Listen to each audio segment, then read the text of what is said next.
Zirisingo? Akati handizi muri kuendawo kwaziko. Kwaziko ndokwandoda. Ndandichiyo.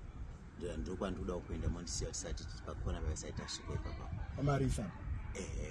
Handizi mungaitawo $5 ndakuusira. 5.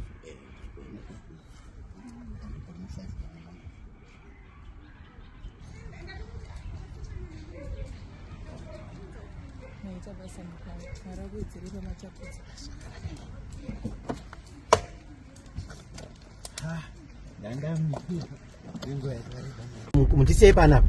Ndasvika ndisei panapa. Koma ndosazvinoitwera ati mbona kuti mota inoyi haingoti mabreki pamuri kuda.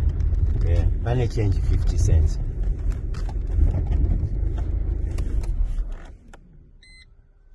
Ko $5 yam ndakupa iyo. 5. Amuna wandipa 5. Nami kuti andakuvapa $5. Mupiwa $5 wani pamamuchida kusira wasa. Aiwa waya watongoswa vachikumbira mari ndikati handina regai ndinzwa kuti havanayo here saka ndovandasira mari iyo. Mukoma dzenyu dziri right here. Vanga vachipema. Saka kana vanga vachikumbira mari muri kuda kutaura kuti watongoswa ndiri paipa inini handivaziva. Ko mari yangu manje mawapa mari yangu kaini. Indikuti mamuda mari yakachinjika. Mawabatsirawo. Aiwa mukoma budai mota mangu. Budai toni. Budai. Ko change yangu. Ndati budai mota mukoma.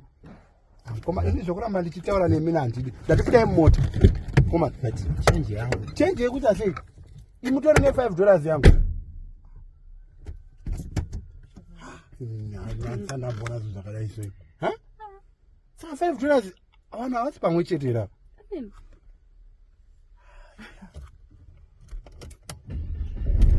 Mota inodiwa fiwo vanhu vachibvisa zvakadai.